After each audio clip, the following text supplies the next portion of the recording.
ये चाइना अपनी हरकतों से बाज कभी ना आए, भविष्य में कभी नहीं। आप वो इनसाइड स्टोरी समझ पाएंगे इससे कि चीन के ग्लोबल टाइम्स को क्यों फिर से भारत में बैन किया गया है। उसके सोशल मीडिया वाले गुर्गे भारत के खिलाफ पोस्ट कर रहे थे। भारत के सामने उनकी ये चाल फिर बेनकाब हुई है। चाइना ने भारत को बदनाम करने के लिए एक पूरी की पूरी मशीनरी लगा रखी है। उसका खुलासा अब हुआ है। वही सबूत मैं आज आपको दिखाऊंगा राष्ट्र सर्वोपरि, क्योंकि हमें राष्ट्र हित में ऐसे लोगों से और ऐसे पड़ोसियों से सावधान रहने की जरूरत है।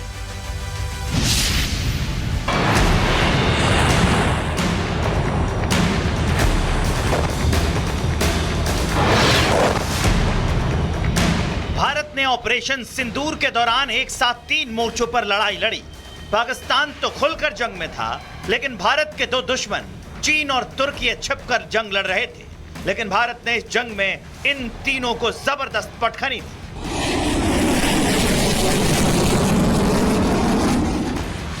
भारत से मिली करारी हार के बाद पाकिस्तान और तुर्की की हेकड़ी निकल गई, लेकिन चीन को लेकर अभी तक नए नए खुलासे हो रहे हैं।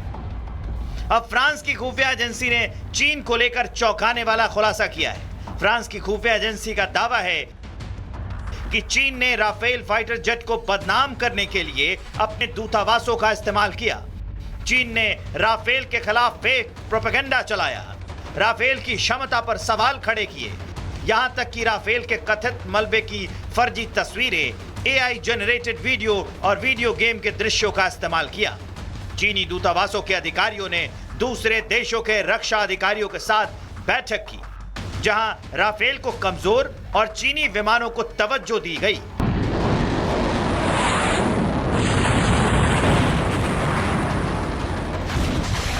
यानी चीन ने इस जंग के जरिए पाकिस्तान की मदद तो की ही, अपने हथियारों और फाइटर जेट की बड़ाई का फेक नैरेटिव भी दुनिया में फैलाया। भारत के डेप्यूटी सेनाध्यक्ष lieutenant general Rahul R Singh ने भी हाल ही में इस बात का खुलासा किया था। China perhaps has seen is that he is able to test his weapons against, say, various other weapon systems that are there. It's like a live lab which is available to. Again, Turkey also played a very important role in providing numerous other drones also coming in, landing in the face of war, during the war, along with trained sort of individuals who were there. Operation Sindoor के दौरान भारत ने अपने तीनों दुश्मनों को एक साथ पटखनी दी।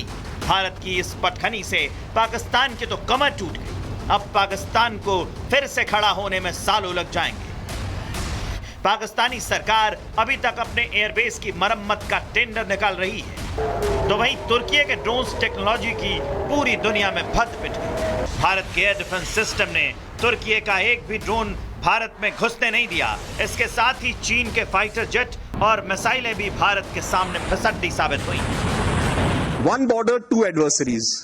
So we saw Pakistan one side, but adversaries were 3 actually. So Pakistan was the front face. We had China providing all possible support. In the last 5 years, 81% of the military hardware that Pakistan is getting is all Chinese.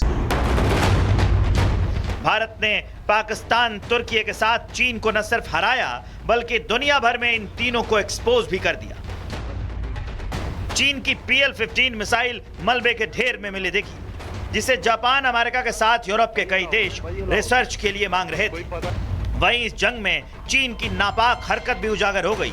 France की agency ने जो खुलासे किए हैं, उसे एक बार फिर सुनिए। पूरी दुनिया में चीन पाकिस्तान की थू-थू हो रही है। Bureau report, Republic Bharat. ये चाइना अपनी हरकतों से बाज कभी ना आए, भविष्य में कभी नहीं। आप वो इनसाइड स्टोरी समझ पाएंगे इससे कि चीन के ग्लोबल टाइम्स को क्यों फिर से भारत में बैन किया गया है। उसके सोशल मीडिया वाले गुर्गे भारत के खिलाफ पोस्ट कर रहे थे।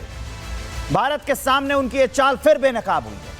चाइना ने भारत को बदनाम करने के लिए एक पूरी की पूरी मशीनरी लगा रखी है। उसका खुलासा अब हुआ है। वही सबूत मैं आज आपको दिखाऊंगा राष्ट्र सर्वोपरि, क्योंकि हमें राष्ट्र हित में ऐसे लोगों से और ऐसे पड़ोसियों से सावधान रहने की जरूरत है।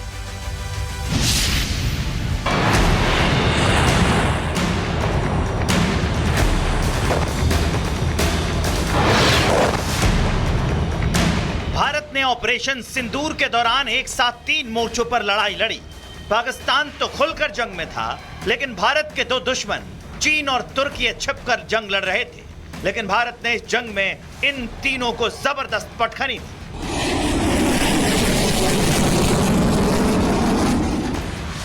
भारत से मिली करारी हार के बाद पाकिस्तान और तुर्की की हेकड़ी निकल गई, लेकिन चीन को लेकर अभी तक नए नए खुलासे हो रहे हैं। अब फ्रांस की खुफिया एजेंसी ने चीन को लेकर चौंकाने वाला खुलासा किया है। फ्रांस की खुफिया एजेंसी का दावा है कि चीन ने राफेल फाइटर जेट को बदनाम करने के लिए अपने दूतावासों का इस्तेमाल किया। चीन ने राफेल के खिलाफ फेक प्रोपेगेंडा चलाया, राफेल की क्षमता पर सवाल खड़े किए, यहां तक कि राफेल के कथित मलबे की फर्जी तस्वीरें, AI जनरेटेड वीडियो और वीडियो गेम के दृश्यों का इस्तेमाल किया। चीनी दूतावासों के अधिकारियों ने दूसरे देशों के रक्षा अधिकारियों के साथ बैठक की, जहां राफेल को कमजोर और चीनी विमानों को तवज्जो दी गई।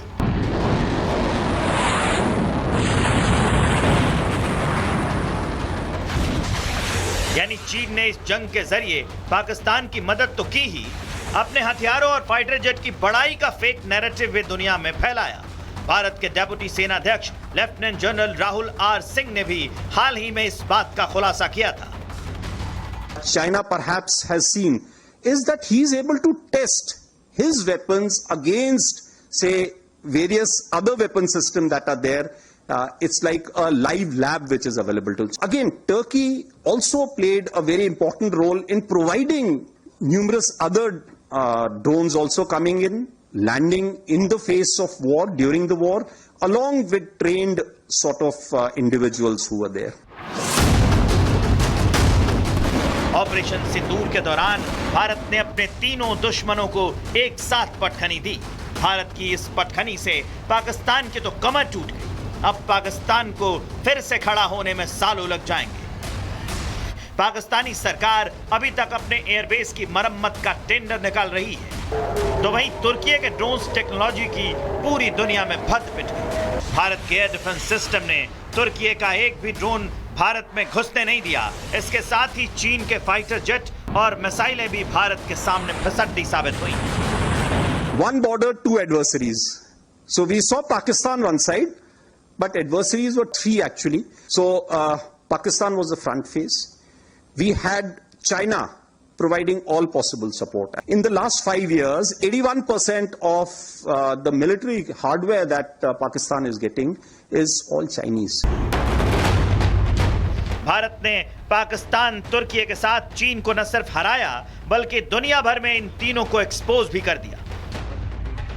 चीन की PL-15 मिसाइल मलबे के ढेर में मिली दिखी, जिसे जापान, अमेरिका के साथ यूरोप के कई देश रिसर्च के लिए मांग रहे थे। वहीं इस जंग में चीन की नापाक हरकत भी उजागर हो गई। फ्रांस की एजेंसी ने जो खुलासे किए हैं, उसे एक बार फिर सुनिए। पूरी दुनिया में चीन पाकिस्तान की थू-थू हो रही है। Bureau report, Republic Bharat.